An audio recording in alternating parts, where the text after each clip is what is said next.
നമസ്കാരം. ഇന്ത്യയുടെ ഭാഗമാണെങ്കിലും ഇന്ത്യക്കാർക്ക് നിയമപരമായി പ്രവേശനമില്ലാത്തതും കടന്നു ചെന്നാൽ കൊല ചെയ്യപ്പെടുന്നതും ആദിവാസികൾ താമസിക്കുന്നതുമായ ഒരു സ്ഥലത്തിന്റെ കഥകളാണ് ഇവിടെ അവതരിപ്പിക്കുന്നത്.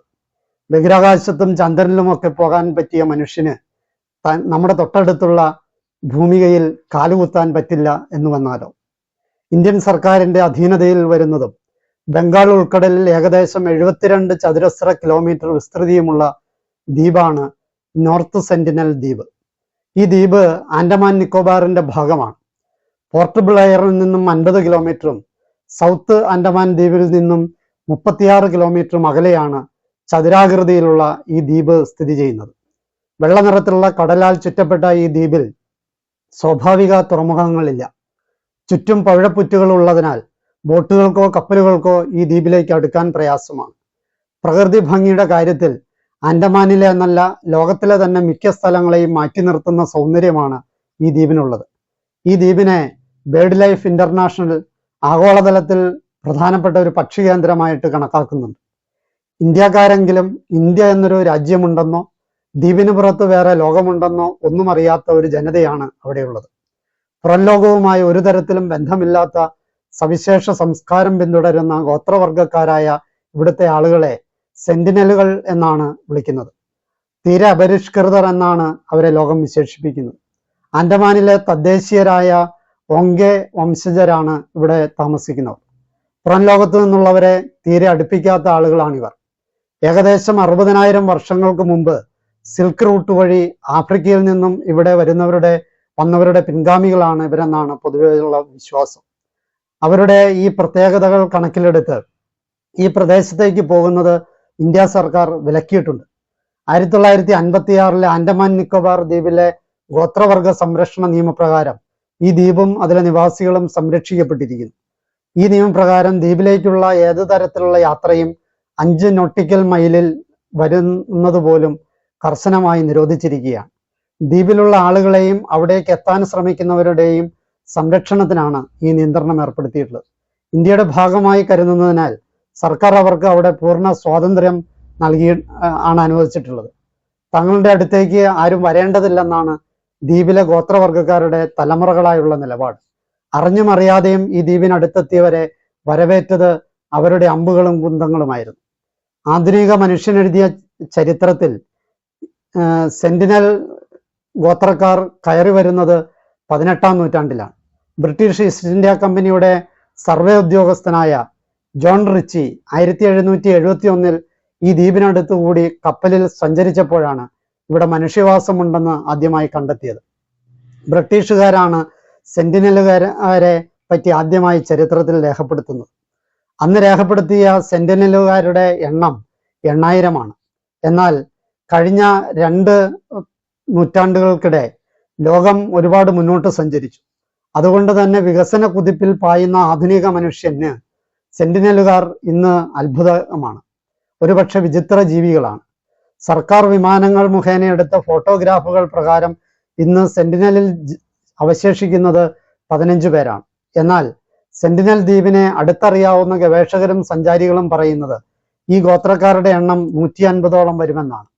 എങ്കിലും 18-ാം നൂറ്റാണ്ടിലെ കണക്ക് വിശ്വസിച്ചാൽ 8000-ൽ നിന്നും വെറും 150ലേക്കുള്ള പതനം അവർ നേരിടുന്ന നിലനിൽപ്പിനുള്ള ഭീഷണിയുടെ കൂടി തെളിവാണ്. പരിമിതമായ അറിവുകൾ പ്രകാരം ഗുഹാമനുഷ്യരെ പോലെ വേട്ടയാടി ചുട്ടുതിന്നുന്ന ഗോത്രവർഗമാണ് സെന്റിനലുകാർ. അപരിചിതമായ എന്തിനേയും ആരെയും അവർ ആക്രമിക്കും. തീരത്തേക്ക് അടുക്കുമ്പോഴേക്കും ബോട്ടുകൾക്കും വള്ളങ്ങൾക്കും നേരെ അമ്പെയ്യുന്നതാണ് അവരുടെ പ്രതിരോധ രീതി. അതുകൊണ്ട് തന്നെ ദ്വീപിലേക്ക് അടുക്കാൻ പോലും പുറത്തു നിന്നുള്ളവർക്ക് കഴിയില്ല. താഴ്ന്നു പറക്കുന്ന വിമാനങ്ങളോ ദ്വീപിന് മുകളിലൂടെ വട്ടമിട്ട് പറക്കുന്ന ഹെലികോപ്റ്ററുകളോ കണ്ടാൽ ഇവർ അമ്പെയ്യുകയും കല്ലെറിയുകയും ചെയ്യുന്നത് സാധാരണമാണ്. ശിലായുഗ മനുഷ്യരായാണ് ഇവർ അറിയപ്പെടുന്നത്. വേട്ടയാടലും മീൻപിടുത്തവുമാണ് പ്രധാന ജോലി. മത്സ്യവും ദ്വീപിൽ വിളയുന്ന കാട്ടുകിഴങ്ങുകളും ഫലവർഗ്ഗങ്ങളും ഒക്കെയാണ് അവരുടെ ഭക്ഷണമെന്നാണ് കരുതപ്പെടുന്നത്. എന്നാൽ ഇവർ കൃഷി ചെയ്യുന്നതിൻ്റെയോ തീ ഉപയോഗിക്കുന്നതിൻ്റെയോ തെളിവുകൾ ഇനിയും ലഭിച്ചിട്ടില്ല. ഇവരുടെ ഭാഷ, ജീവിത രീതി തുടങ്ങിയവ ഇപ്പോഴും ഏറെക്കുറെ അജ്ഞാതമായി തന്നെ തുടരുകയാണ്. കറുത്ത ശരീരപ്രകൃതിയിൽ ചുരുണ്ട മുടിയാണ് ഇവർക്കുള്ളത്. മിക്കവരും ഇടംകയ്യന്മാരാണെന്നും 5 അടി 3 ഇഞ്ചാണ് ഇവരുടെ ശരാശരി ഉയരവുമെന്നാണ് ഗവേഷകർ പറയുന്നത്. അമ്പയത്തിലും വേട്ടയാടലിലും അഗ്രഗണ്യരാണിവർ. ലക്ഷ്യത്തിലേക്ക് കൃത്യമായി കുന്തമെറിയുന്നതിനും അമ്പെയ്ത് കൊള്ളിക്കുന്നതിനുമൊക്കെ വലിയ കഴിവ് ഇവർക്കുണ്ട്. പുറംകടലിൽ നിന്നും കപ്പലുകളിൽ നിന്നും ബോട്ടുകളിൽ നിന്നും പിന്നെ ഹെലികോപ്റ്ററിൽ നിന്നും മാത്രമേ ഇവരുടെ ചിത്രങ്ങൾ പകർത്താൻ കഴിഞ്ഞിട്ടുള്ളൂ. 19-ാം നൂറ്റാണ്ടിന്റെ അവസാനത്തിൽ ഗോത്രത്തെ അറിയാൻ ആദ്യമായി ശ്രമം നടന്നിരുന്നു. ഇത് സെന്റിനൽസിന് വിനാശകരമായി മാറി. മൗറീസ് വിഡാൽ പോർട്ട്മാൻ അവിടെ നിന്നുള്ള ദമ്പതികളെയും 4 കുട്ടികളെയും തടവുകാരാക്കി പോർട്ട് ബ്ലെയറിലേക്ക് കൊണ്ടുവരികയുണ്ടായി. എന്നാൽ പ്രതിരോധശേഷി ഇല്ലാതിരുന്നതിനാൽ ആ ദമ്പതികൾ മരണത്തിന് കീഴടങ്ങുകയും പിന്നീട് 4 കുട്ടികളെ അവിടെ ദ്വീപിൽ കൊണ്ടുവന്നാക്കുകയും ചെയ്യുകയായിരുന്നു. ഇതിനെ തുടർന്ന് ദ്വീപില് പ്രവേശിക്കാനും ദ്വീപുവാസികളുമായി ആശയവിനിമയം നടത്താനും മറ്റു പല ശ്രമങ്ങളും നടന്നപ്പോൾ അവർക്കെല്ലാം ദ്വീപ് നിവാസികളുടെ ശക്തമായ ആക്രമണങ്ങൾ ഉണ്ടാവുകയാണ് ചെയ്തത്. അതുകൊണ്ട് തന്നെ ഈ ഒരു കുടുംബത്തെ കടത്തിക്കൊണ്ടുപോകുന്നതിൽ പിന്നെ ദ്വീപിലുള്ള ആ ഗോത്രവർഗക്കാര് പുറമേ നിന്നുള്ള എല്ലാവരെയും ശത്രുക്കളായിട്ടാണ് കാണുന്നത്. തന്റെ പരീക്ഷണം വൻ പരാജയമായിരുന്നു എന്ന് 1899 എഴുതിയ പുസ്തകത്തിൽ പോർട്ട്മാൻ തന്നെ കുറ്റബോധത്തോടെ സമ്മതിക്കുന്നുണ്ട്. 1860കളിൽ ജയിൽ ചാടി ഇവിടെ ദ്വീപിലെത്തിയ ഒരു തടവുകാരനെ പിന്നീട് കണ്ടെത്തുന്നത് അമ്പുകളേറ്റ് കഴുത്തുമുറിച്ച മരിച്ച നിലയിലാണ്. 1867 ഇന്ത്യൻ കച്ചവട കപ്പൽ ഈ തീരത്തിനടുത്ത് മണ്ണിലുറച്ച് തകർന്നിരുന്നു. അതിലെ ജോലിക്കാരും ക്രൂ മെമ്പർമാരും അടങ്ങിയ 106 പേർ കരയിലേക്ക് നീന്തി. പക്ഷെ കടുത്ത ആക്രമണമാണ് അവർക്ക് കരയിൽ നിന്ന് നേരിടേണ്ടി വന്നത്. തിരിച്ചോടിക്കപ്പെട്ട അവരിൽ ഏറെ പേർ റോയൽ നേവിയുടെ രക്ഷാസംഘമാണ് കണ്ടെത്തി രക്ഷിച്ചത്. ഇതോടുകൂടി നാവികരുടെ ഒരു പേടി സ്വപ്നമായി സെന്റിനൽ ദ്വീപ് മാറി. 1974 സെന്റിനലുകളെ കുറിച്ച് ഡോക്യുമെന്ററിക്കായി എത്തിയ നാഷണൽ ജിയോഗ്രഫി സംഘം കരയോടടുക്കാറായപ്പോൾ അവരെ സ്വീകരിച്ചത് നിർത്താതെയുള്ള അമ്പുകളായിരുന്നു. പിന്നീട് ഒരുവിധം കരയിലെത്തിയ അവർ കുറച്ച് സമ്മാനങ്ങൾ അവർക്ക് എറിഞ്ഞുകൊടുത്തു. പിന്നീട് അവരുടെ പ്രതികരണവും അമ്പുകളായിരുന്നു. കുറച്ചു കഴിഞ്ഞ് അതിൽ തേങ്ങയും അലൂമിനിയം പാത്രങ്ങളും മാത്രം അവർ സ്വീകരിച്ച് ദ്വീപിനുള്ളിലേക്ക് പോയി എന്നാണ് പറയുന്നത്. 2004 സുനാമിയിൽ ഇവർ നശിച്ചിരിക്കാമെന്ന് കരുതിയിരുന്നെങ്കിലും ഇവർ അതിസമർത്ഥമായി അതിനെ അതിജീവിച്ചു.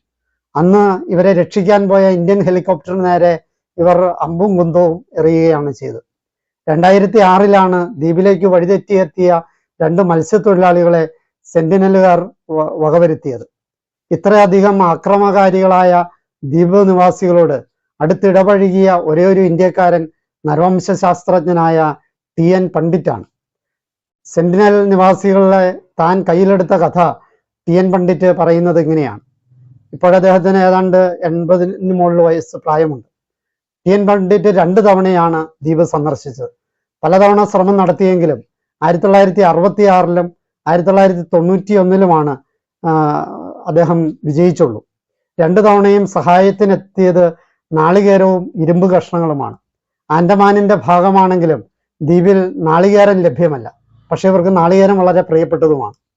അതുകൊണ്ട് തന്നെ നാളികേരം നൽകി ദ്വീപ് നിവാസികളെ അനുനയിപ്പിക്കാനുള്ള ശ്രമം ഇടയ്ക്കിടെ വിജയിക്കാറുണ്ടെന്നാണ് TN പണ്ഡിറ്റ് പറയുന്നത്. ഇരുമ്പ് കഷ്ണങ്ങളിലും അവർക്ക് വലിയ താല്പര്യമുണ്ട്. പുതിയ അമ്പുകൾ നിർമ്മിക്കുവാൻ ഇരുമ്പ് കഷ്ണങ്ങൾ അവർക്ക് സഹായകരമാകും എന്നതാണ് ഇതിനുള്ള കാരണം.